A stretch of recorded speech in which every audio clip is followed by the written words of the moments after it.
Hey there, listener.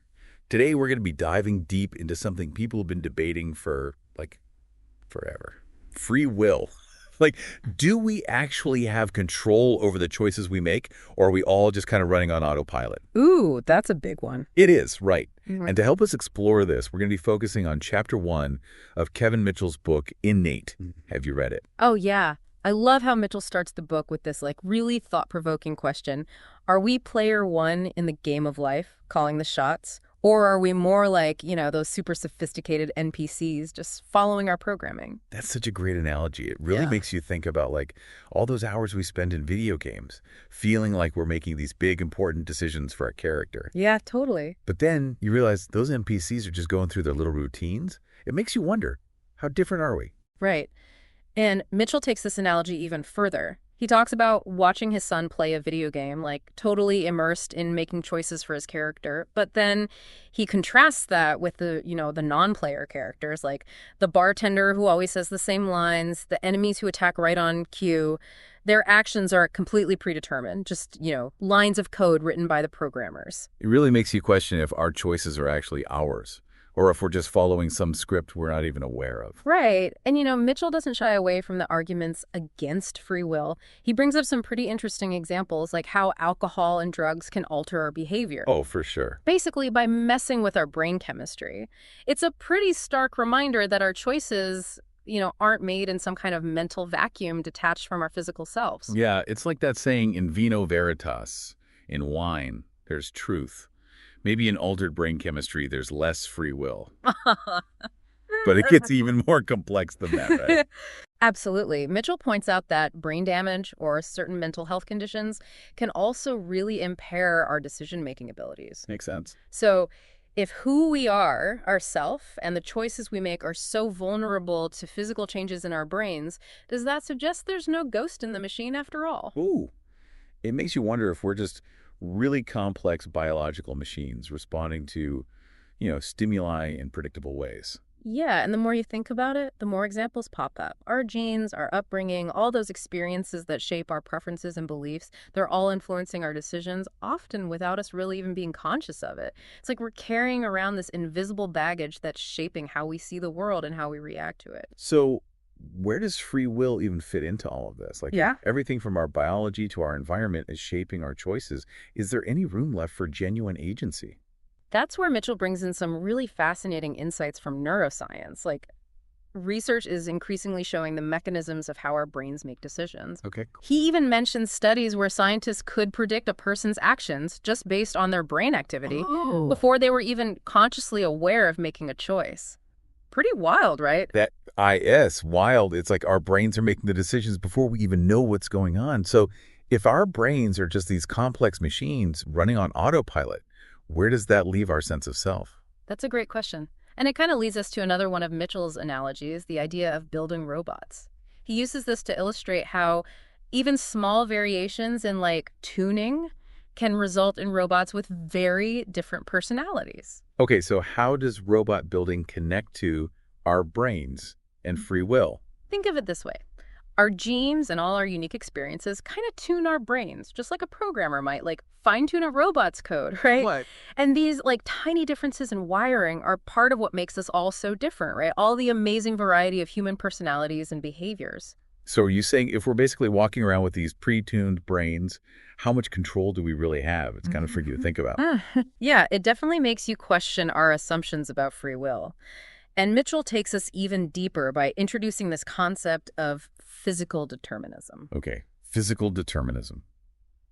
That sounds intense. What does that even mean? Basically, it's the idea that everything in the universe, including our choices, is already determined by physical laws. Imagine a chain reaction, right? Okay. Starting with the Big Bang and leading to every single event that's ever happened or will happen. That's what's called hard determinism. So a domino effect, but on a cosmic scale, setting everything in motion from the very beginning. Exactly. Then there's soft determinism, which allows for a little bit of randomness. Okay. But even with that randomness, the future is still determined by, all these tiny physical interactions that we can't even perceive. So even with a little wiggle room, we're still basically puppets on a string. That's a pretty bleak way to put it. But yeah, that's essentially the argument. And Mitchell brings in, Some big names to back this up. People like Stephen Hawking and Brian Greene, these famous physicists who say free will is an illusion, just a product of our limited understanding of physics. Wow. Okay, so the picture's getting kind of bleak here. Yeah. If it's all predetermined, do our choices even matter? Does anything we do really matter? And here is where Mitchell throws us a lifeline.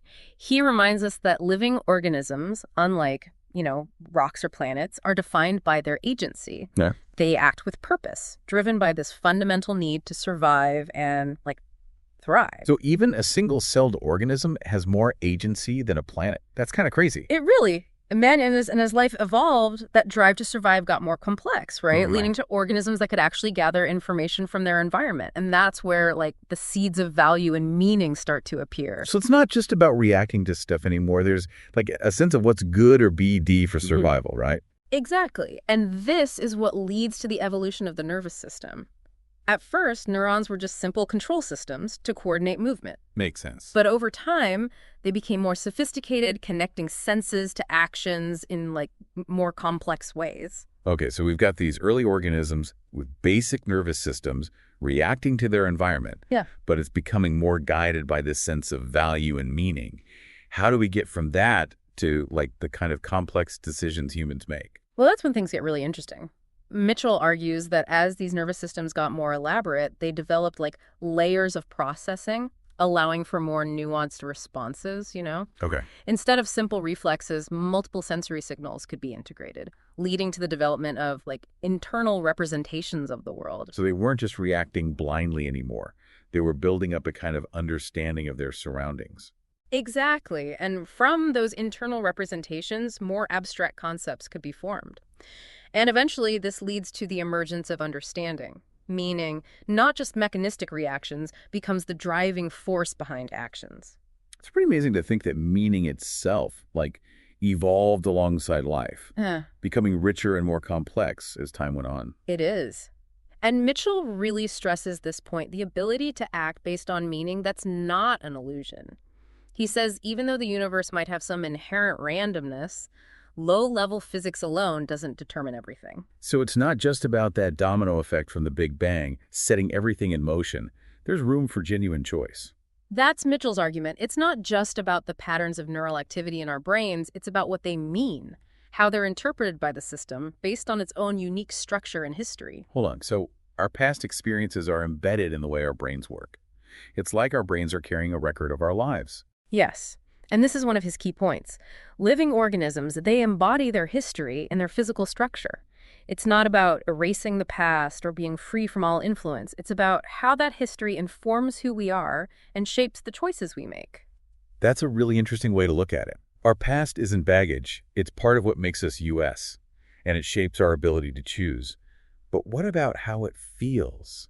Do we feel like we're in control, or are we just along for the ride? Great question. Mitchell talks about this too. He brings up our capacity for introspection, and metacognition. We can think about our own thoughts, analyze our beliefs, question our motives. It's like we can examine the code running in our own brains. So we're not just robots blindly following instructions. We can actually tinker with the machinery a little bit. Exactly. And that's what gives a physical basis for how decisions can be made for reasons we can actually consciously access.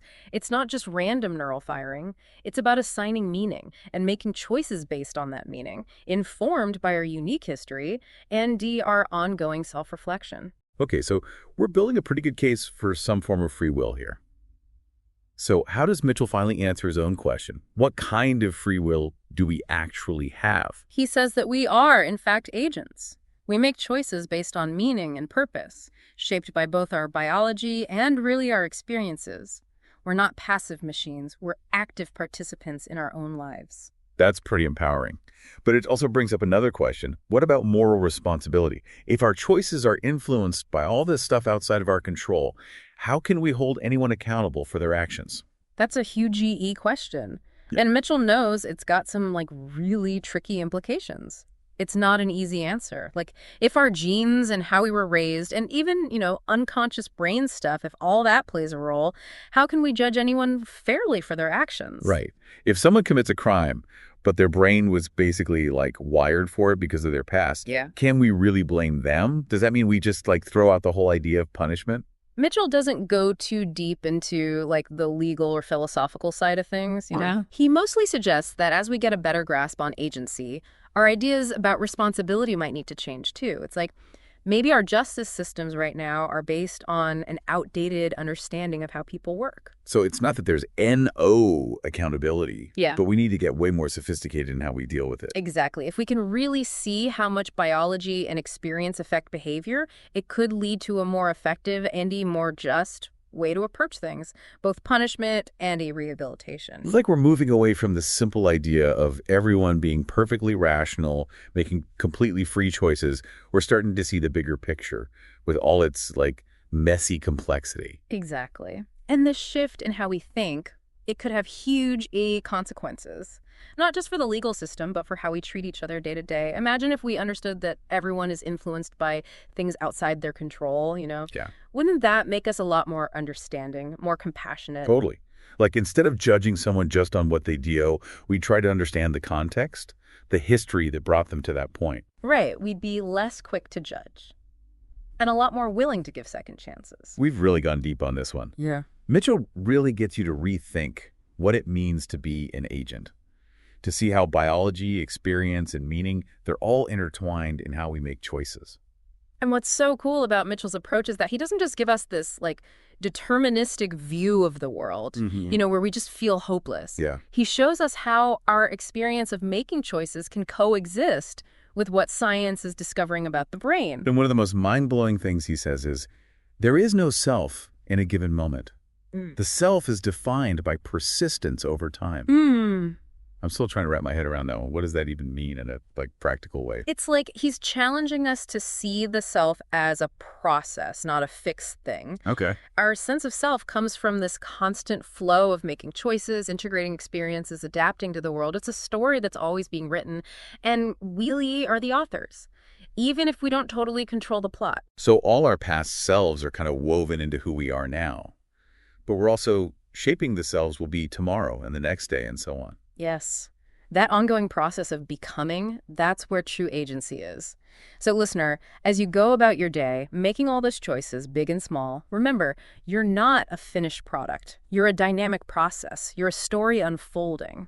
It's both humbling and empowering at the same time. We're not just robots following some predetermined script. Yeah. But we're not totally free from our past or biology either. It's this delicate balance between the two. And recognizing that balance, that might be the key to a more meaningful, more fulfilling life. It lets us take responsibility for what we do while also being kind to ourselves and to others when things don't go exactly as planned. That's a powerful thought to end on. It makes me feel both inspired by all that potential for growth and change and also kind of humbled by how complicated it all is.